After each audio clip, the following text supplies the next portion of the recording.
pinapakinggan ko ho ito, mga kababayan.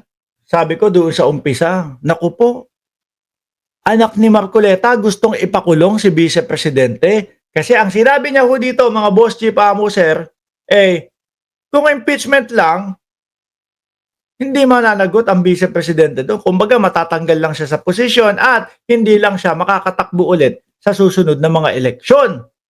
No, sabi ni Neng Gigi, mabait yang komedyante, wag naman gamitin siyang photo. Hindi na ano ko lang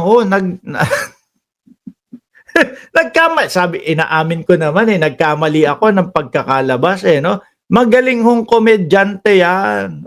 Bex Battalion ho yan. Pinapanood ko yan. Kaya lang nung hinagilap ko, yung picture sana, yun po lumabas, medyo hawig ho game.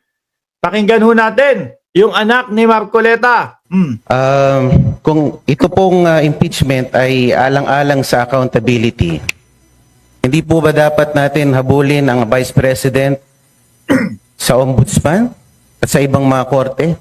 Nakita nyo, narinig nyo, sa umpisa pa lang, hindi ba dapat habulin din natin ang Vice Presidente sa Ombudsman? Pero wag na doon kay Martires. Alam naman ho natin, maka-DDS din ho yun. Di ba? Alam naman natin na walang kwentang mangyayari doon. Sa mga korte, wag kang mag-alala, Marcoleta Jr. Naku, pag yan ang sinabi mo sa Congress, sinabi na nila yan dati pa. Nakakasuhan, sasampahan nila ang Vice Presidente. Di ba, mga kababayan? Sabi ko sa umpisa, etong anak ni Marcoleta gustong ipakulong din ang Vice Presidente. Gustong pag-neck brazen din. Pero nung tinapos ko, mga kababayan, syempre, kanino papapanig yan? Doon sa tatay niya. Akala ko Marcoleta versus Marcoleta na. Akala ko yung isa may paninindigan na. No? Syempre, kakampihan pa din yan ang tatay niya. Tuloy! Sapagkat sa tingin ko, kung ang sanction lang ng impeachment ay tanggalin ang Pangulo sa kanyang pagkakaupo, hindi po siya mananagot ng maigi. Parang gustong-gusto niya talaga, di ba? Na kasuhan din. Gusto nating mapanagot, kasuhan.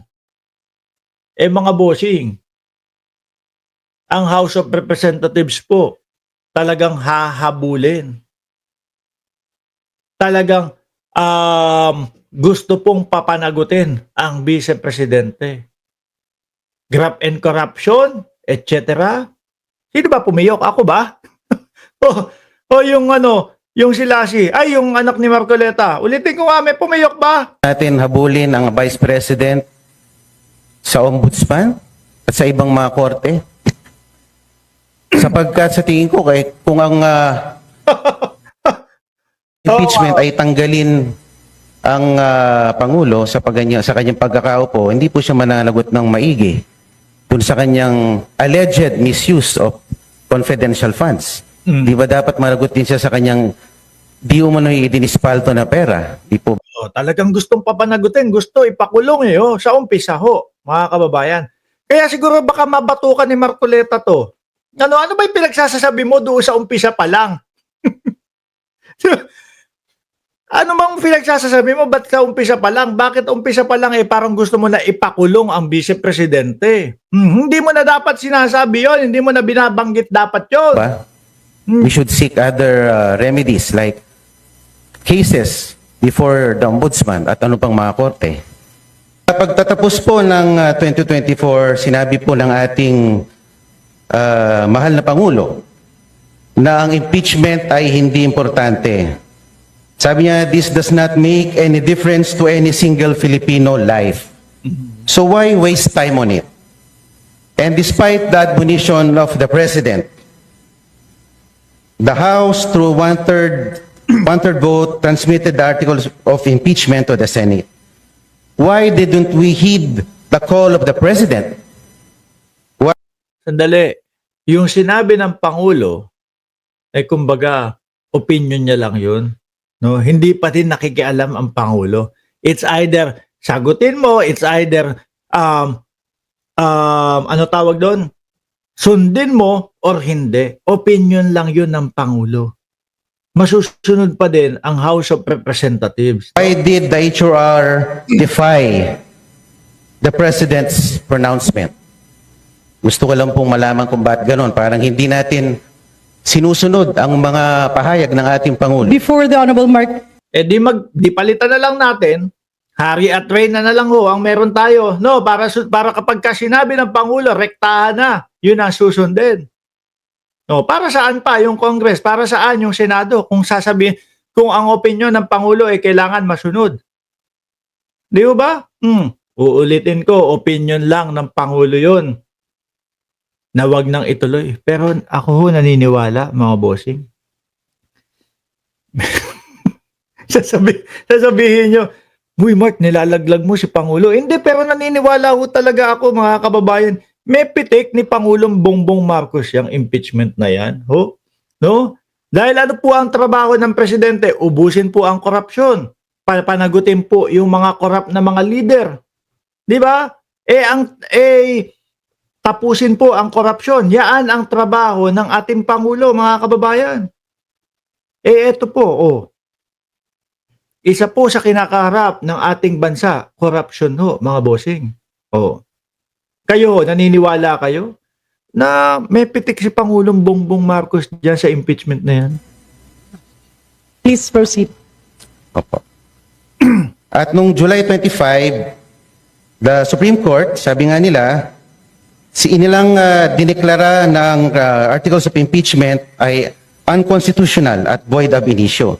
Bago lang bang congressman to, yung anak ni medyo kinakabahan pa, may daga pa sa dibdib eh. At pagkatapos noon ay nakarinig tayo ng mga pahayag mula sa House members na tila baga tinatakot ang ating mga maestrado na pwede kayong ma-impeach din.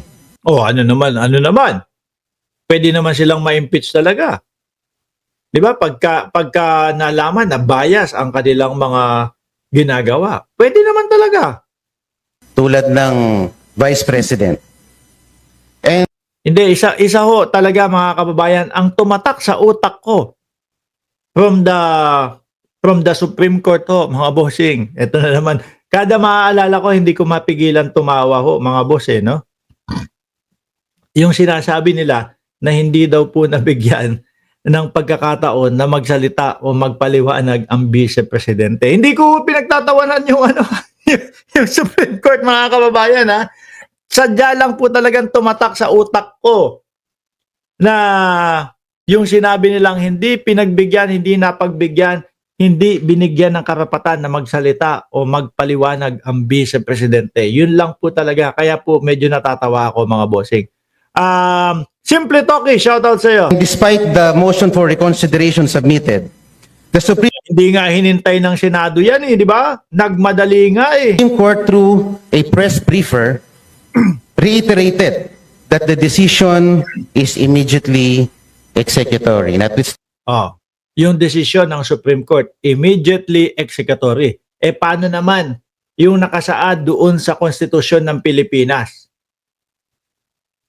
Di ba? Nakasaad doon sa Konstitusyon ng Pilipinas, pag 1/3 na ang nakasulat o nakapirma diyan sa impeachment complaint na yan, agad-agad nang maging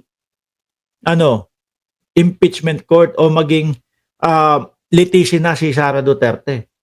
Paano naman yun? Yun ang binabaliwala ho ng Senado, mga kababayan. Ultimo, malalaking mga eskwelahan ho, hindi nila pinansin. Bakit to? Pag pinansin nila at may isang sumagot sa kanila, yari sila. Di ba?